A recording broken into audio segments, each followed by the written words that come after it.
This property reverts to blood family now. Pack your bags and get out." Raymond's voice boomed through my living room as I stood in the doorway, still wearing my black funeral dress from yesterday.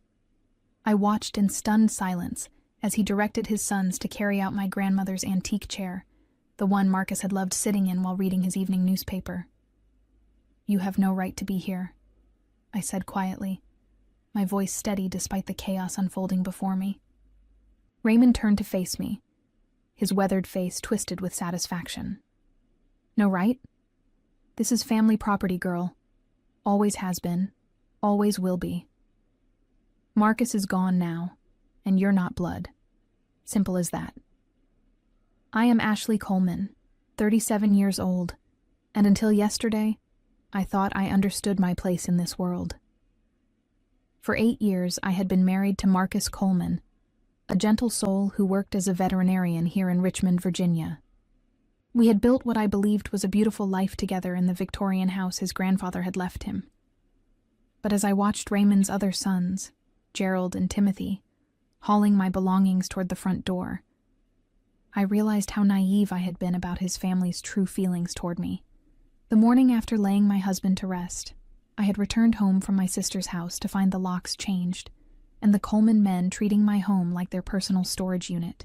Raymond stood in the center of it all, orchestrating the removal of my life as if I were nothing more than a temporary tenant whose lease had expired. "Marcus wouldn't want this," I whispered, my hands trembling as I watched them stack my wedding photos carelessly on the porch. "Marcus is dead," Raymond snapped, "and he was too soft-hearted when it came to you. We told him from the beginning you were only after the family money, but he wouldn't listen. Well, that charade is over now." The words hit me like physical blows. 8 years of family dinners where I was tolerated but never welcomed. 8 years of conversations that stopped when I entered rooms. 8 years of being treated like an outsider at my own husband's family gatherings. I had endured it all because Marcus asked me to, because he believed his family would eventually come around. Gerald appeared beside his father, breathing heavily from moving furniture. "Most of her stuff is out, Dad. What about the kitchen things?" "Take what's valuable. Leave the rest," Raymond replied without even glancing at me. "She can have until sunset to collect whatever junk we don't want." As I stood there watching them dismantle my life, something cold settled in my chest. They had underestimated me completely, just as they always had. But what they didn't know was that Marcus had never underestimated them at all. My relationship with the Coleman family had been strained from the very beginning. When Marcus first brought me home to meet his parents 8 years ago, the reception was arctic at best.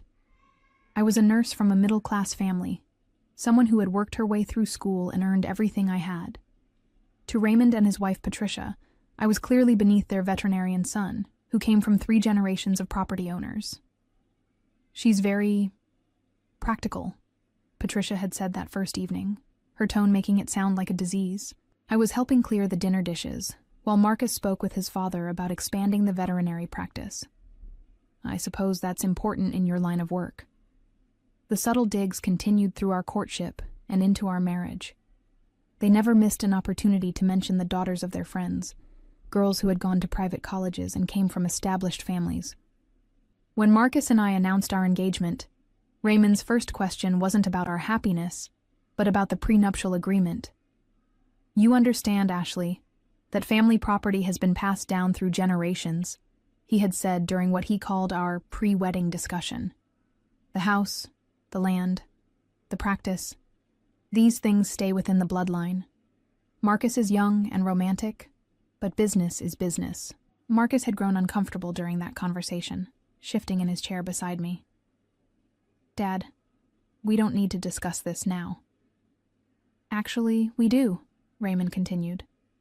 "Ashley seems like a sensible girl. I'm sure she understands the importance of preserving family legacy." I had nodded politely, not wanting to cause problems for Marcus, but inside I was seething. The way Raymond spoke about me as if I were a gold digger plotting to steal their precious legacy made my stomach turn. What they didn't realize was that I had never wanted their money or their property. I had fallen in love with Marcus because of his kindness, his dedication to healing animals, and his gentle spirit. But Marcus saw how his family treated me.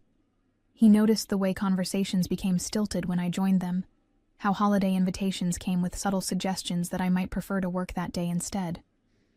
He watched his mother rearrange seating at family dinners, so I was always placed at the far end of the table. Most importantly, he heard the comments they made when they thought he wasn't listening. "Son, you could do so much better," Patricia had said one Sunday afternoon while I was in the kitchen. I heard every word through the thin walls. "That girl is nice enough, I suppose, but she's not our kind of people." Marcus had defended me that day, his voice firm. "Mother, Ashley is exactly my kind of people.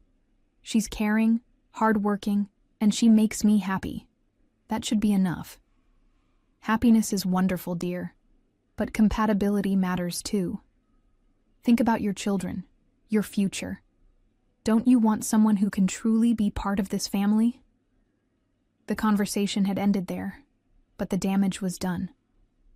Marcus came into the kitchen afterward and wrapped his arms around me, apologizing for his mother's words, but I could see something shift in his eyes that day, a new understanding of just how unwelcome I would always be in his family circle. The moment that changed everything happened 3 months before Marcus died.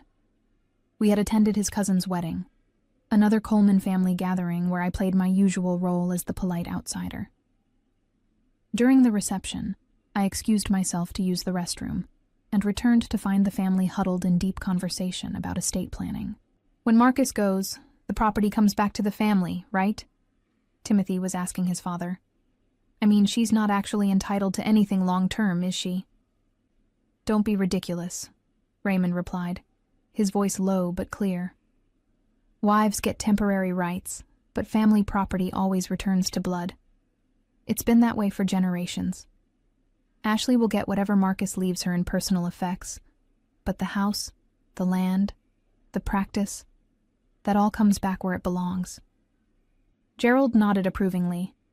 "Good. I was worried we might have legal complications with her involved. The only complication," Patricia added with venom in her voice, "is getting her to leave peacefully when the time comes. You know how these types can be when money is involved." Marcus's cousin Walter chimed in. "Maybe she'll remarry quickly and move on." Problem solved. The casual way they discussed my future widowhood, as if Marcus's death was an inevitability they were already planning around, made my blood run cold. But what shocked me most was their complete certainty that I had no legitimate claim to the life Marcus and I had built together. I slipped back into the bathroom and stayed there until my hands stopped shaking. When I finally returned to the reception, I found Marcus chatting with his elderly uncle about new surgical techniques for treating injured wildlife. His face lit up when he saw me, and he immediately pulled me into the conversation. "Uncle Harold was just telling me about the eagle they brought in last week," Marcus said, his eyes bright with professional interest. "Ashley, you remember that case where the patient came in with similar wing damage?" As I listened to them discuss the intricate details of wildlife rehabilitation, I realized how much Marcus's family misunderstood him. They saw only the successful veterinarian who would inherit family property. They completely missed the man who stayed up all night nursing injured animals back to health, who donated his services to the local wildlife rescue, who chose love over their narrow definition of social status. That night, as we drove home, I made a decision that would prove crucial in the months to come. "Marcus," I said carefully, "I overheard your family talking about estate plans tonight." He glanced at me, his expression immediately growing serious. "What did they say?" "They seem very confident about what happens to our property if something happens to you." Marcus was quiet for a long moment. Then he reached over and took my hand. "Ashley, I need to tell you something. I've been putting off some important legal matters, but I think it's time we had a serious conversation about our future. That conversation would change everything." The conversation that night revealed a side of Marcus I had never fully understood. As we sat in our kitchen, he poured himself a glass of wine and took a deep breath. "I've known for years how my family feels about you," he began, his voice heavy with sadness. "I kept hoping they would change, that they would see what I see in you. But after tonight, I realize they never will. Marcus, you don't have to." "Yes, I do," he interrupted gently.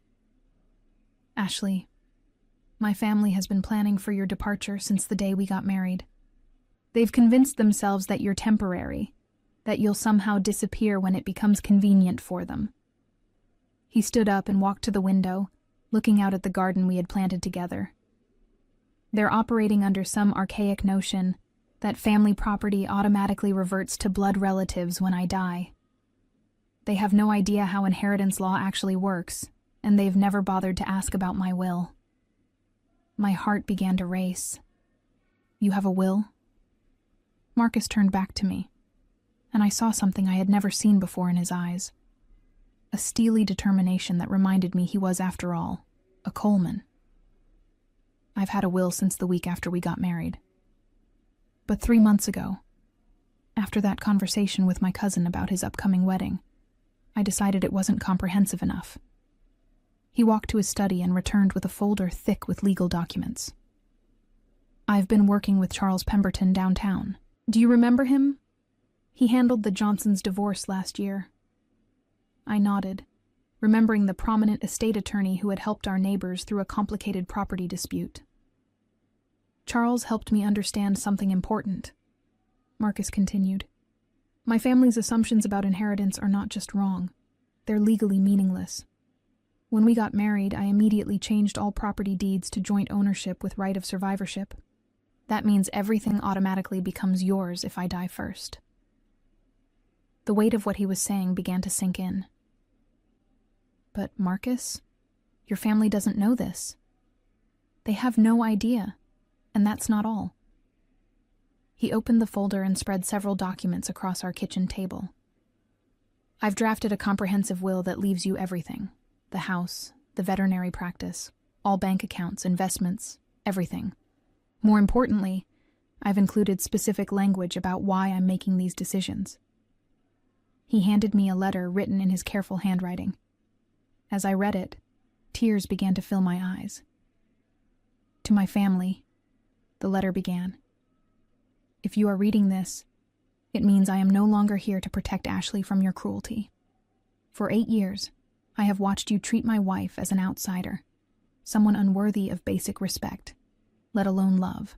You have made it clear that you consider her temporary, a problem to be solved rather than a family member to be cherished."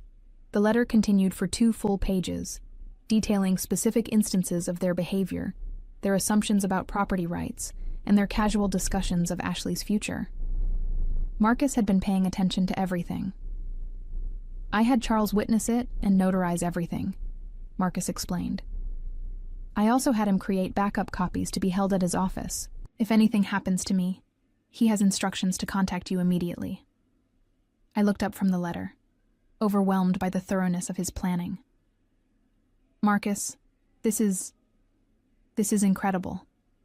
But why didn't you tell me sooner?" His expression grew sad. "Because I hoped I would never need to use it. I kept thinking maybe I could bring them around. Maybe I could make them see how wrong they've been. But after listening to them plan your departure like you're some kind of squatter, I realized they'll never change. So what happens now?" Marcus reached across the table and took my hands. "Now we continue living our lives, loving each other, and building our future together. But if something happens to me, you'll be protected. They won't be able to intimidate you or steal what we've built together. But what about the veterinary practice? Your family will expect—" "The practice is mine, Ashley. I bought out my father's share 3 years ago with my own money. He likes to act like he still owns part of it, but legally it's entirely mine, and now it's entirely ours." 6 weeks later, Marcus was diagnosed with stage 4 pancreatic cancer. The diagnosis came after what he thought was just persistent indigestion from too many late-night emergency calls at the clinic. By the time we caught it, the disease had already spread throughout his abdomen. "How long?" I asked Dr. Williams, my voice barely a whisper. 6 months, maybe 8 if we're aggressive with treatment, she replied gently. I'm sorry, Ashley. I wish I had better news. Marcus took the news with characteristic calm, immediately shifting into planning mode. That evening, as we processed the devastating diagnosis, he called Charles Pemberton. Charles, it's Marcus Coleman. We need to expedite those estate documents we discussed. Yes, it's urgent. Over the next 2 weeks, while Marcus began chemotherapy, we spent our evenings updating and finalizing his will. Charles came to our house 3 times, bringing additional paperwork and ensuring every detail was properly documented.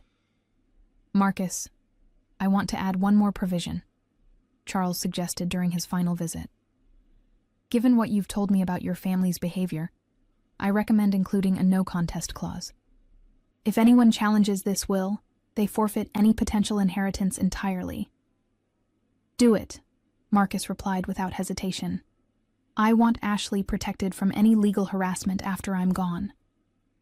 As Marcus's condition deteriorated, his family's behavior became even more telling. They visited frequently, but their conversations focused almost entirely on business matters and future plans for the property. I noticed them taking inventory of valuable items, discussing which furniture was original Coleman pieces, and making assumptions about what would happen after Marcus died. Ashley, dear, Patricia said one afternoon while Marcus was napping, have you given any thought to where you'll live afterward? This is my home, Patricia. I plan to stay here. She exchanged a look with Raymond. Well, of course, temporarily, but long term, you'll want to find something more suitable for a single woman. This house is really too large for one person. Plus, the upkeep is expensive, Raymond added. Family property requires family resources to maintain properly. I bit my tongue, remembering Marcus's words about not revealing our legal preparations. But their presumption was infuriating. They were already mentally redistributing our life together, treating me like a temporary caretaker whose services would no longer be needed. The worst conversation happened 2 days before Marcus died. Gerald and Timothy came to visit, ostensibly to see their brother, but I overheard them in the hallway making plans. Dad wants to start moving some of the valuable pieces out before the funeral, Gerald whispered. He's worried Ashley might try to claim them. Smart thinking, Timothy replied. We should probably change the locks too, just to avoid any complications. What about the veterinary practice? Do we need to notify his patients about the transition? Dad's already contacted that new vet in Henrico. Dr. Peterson is interested in taking over the client list. I stood frozen outside Marcus's room, listening to them plan the dismantling of our life while my husband lay dying just feet away. They had no idea that every word they spoke was further validating Marcus's decision to protect me legally. That night, I told Marcus what I had overheard. He was weak from the pain medication, but his eyes still flashed with anger. They're already dividing up our life, he asked, his voice barely audible. I'm afraid so. Marcus closed his eyes for a moment, then looked at me with determination. Ashley, promise me something. When they come, and they will come, don't let them intimidate you. You have every legal right to everything we've built together. Charles has all the documents, and he knows exactly what to do. I promise, I whispered, holding his hand. And don't feel guilty about fighting them. They've made their choice about how to treat you. Now they'll live with the consequences. Marcus died on a Tuesday morning in October, surrounded by the golden light filtering through our bedroom windows. I held his hand as he took his final breath, whispering how much I loved him and how grateful I was for the life we had shared. The funeral was held 2 days later at St. Paul's Episcopal Church, where we had been married 8 years earlier. The Coleman family took over the arrangements, pushing me aside as they planned what they considered appropriate for their son. I let them handle the details, knowing that soon enough, their presumptions would catch up with them. Ashley, dear, you'll sit in the second row, Patricia informed me the morning of the service. Family sits in the front row. I nodded quietly, choosing not to point out that I was his wife, and therefore his closest family. Their behavior was providing me with even more evidence of their complete disregard for my place in Marcus's life. After the service, Raymond pulled me aside at the cemetery. "We'll give you a few days to grieve, Ashley, but then we need to discuss practical matters. The house will need to be cleaned out, and we'll need time to prepare it for Gerald's family." "Gerald's family?" "He's been wanting to move back to Richmond," Raymond explained matter-of-factly. "The house is perfect for them, and it keeps the property and the family where it belongs." I stared at him, amazed by his audacity. "Raymond, that house is my home." "Was your home," he corrected. "You were Marcus's wife, and we're grateful for the care you gave him. But now it's time for family property to return to family." "I am family."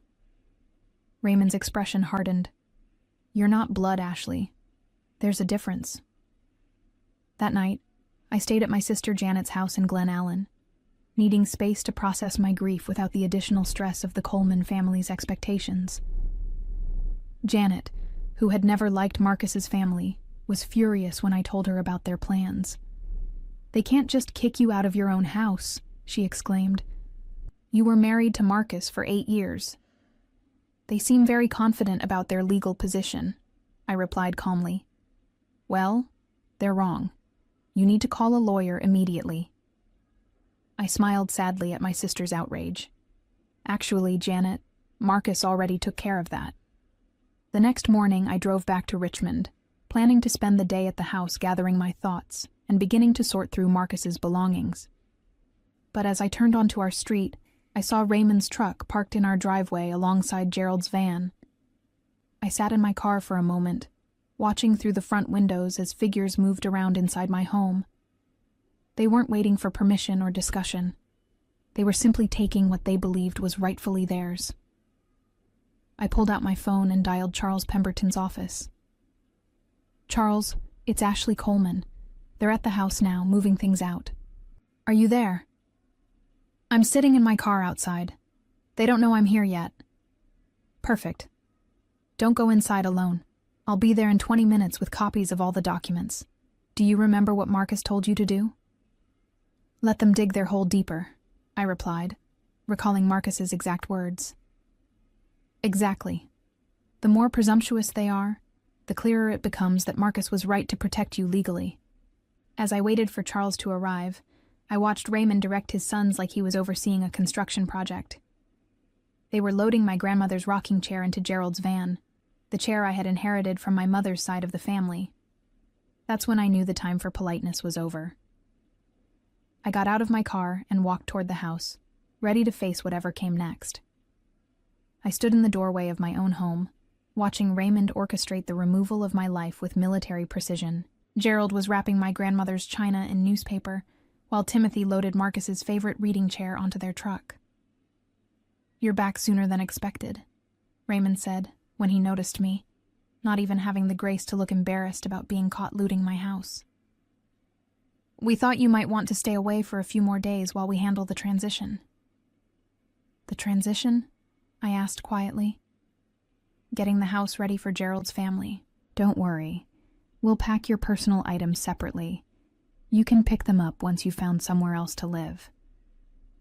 I watched him for a moment, marveling at his absolute certainty. "Raymond, I need to tell you something important." "What's that, dear?" "You forgot one crucial thing." His expression shifted slightly. "What do you mean?" Before I could answer, Charles Pemberton's silver BMW pulled into the driveway. Raymond's face went pale as he recognized the prominent estate attorney stepping out of the car with a briefcase full of legal documents. "Mr. Coleman," Charles called out as he approached the front door. "I'm Charles Pemberton, Marcus's attorney. I believe we need to have a conversation." "I don't understand," Raymond stammered. "What's this about?" Charles looked around at the furniture being loaded into trucks, then back at Raymond with professional calm. "It's about the fact that you're currently removing property that belongs to Ashley Coleman, and you need to stop immediately." Gerald dropped the box he was carrying. "What are you talking about?" This is family property. Actually, Charles replied, opening his briefcase. Legally speaking, everything you've touched today belongs to Ashley. Marcus left a comprehensive will, and I have the documentation right here. Timothy stopped loading the truck. A will? But family property follows legal ownership, not assumptions, Charles interrupted. And Marcus made his wishes very clear. Charles spread the legal documents across our kitchen table while the Coleman men gathered around, their confident expressions rapidly changing to confusion and then anger. This will, dated 6 months ago and properly witnessed, leaves everything to Ashley Coleman, Charles explained methodically. The house, the veterinary practice, all bank accounts, investments, and personal property. Everything. Raymond's face turned red. That's impossible. Family property has been passed down for generations. You can't just give it away to outsiders. Mr. Coleman, your son owned this property outright. He could leave it to whomever he chose, and he chose his wife. But she's not blood family, Patricia protested. Charles pulled out another document. Actually, under Virginia law, spouses have automatic inheritance rights that supersede any family traditions. But more importantly, Marcus also changed all property deeds to joint ownership with right of survivorship. Even without the will, everything would have gone to Ashley automatically. Gerald looked stunned. You mean we have no claim to any of this? None whatsoever. In fact, by removing property without permission, you're technically committing theft. The room fell silent except for the sound of Patricia's sharp breathing. Raymond slumped into a chair, the weight of his miscalculation finally hitting him. There's more, Charles continued, pulling out Marcus's letter. Marcus also left detailed instructions about why he made these decisions. He began reading aloud. To my family, if you are reading this, it means I am no longer here to protect Ashley from your cruelty. For 8 years, I have watched you treat my wife as an outsider. As Charles read Marcus's words, documenting years of subtle and not-so-subtle mistreatment, the Coleman family's faces grew ashen. Marcus had been paying attention to everything. Every slight, every dismissive comment, every assumption that Ashley was temporary. Furthermore, Charles continued, Marcus included a no-contest clause. Any attempt to challenge this will result in the forfeiture of any potential inheritance.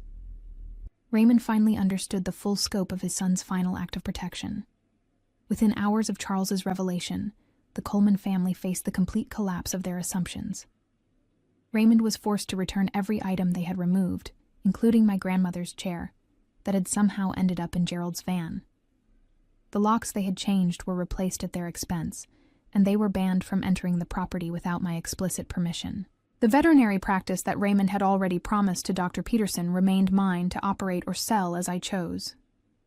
The family land they had considered their birthright was now permanently outside their control. Their casual planning sessions about my departure became evidence of their complete misunderstanding of both legal reality and Marcus's true feelings about them. Patricia's hopes of maintaining her social standing were shattered when word spread through their social circle about how they had tried to steal from their deceased son's widow. Gerald's plans to move his family into the family house evaporated, leaving him to explain to his wife and children why their promised new home was no longer available. Timothy's assumptions about inheriting part of the veterinary practice cost him the job he thought was guaranteed. Most devastatingly for Raymond, the respect he had commanded as the Coleman family patriarch disappeared overnight when people learned how thoroughly his own son had rejected his values and protected his wife from the family's cruelty. The man who had spent decades lecturing others about family loyalty discovered that his son's final act was one of complete rejection of everything Raymond represented. As I stood in my kitchen that evening, holding Marcus's letter and surrounded by the belongings his family had tried to steal, I realized that my husband's greatest gift wasn't the house or the money.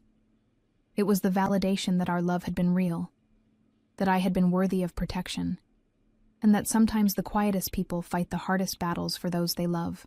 The revenge was complete, not because I had planned it, but because Marcus had seen his family's true nature years before I did, and had quietly, methodically, built walls around our love that they could never breach.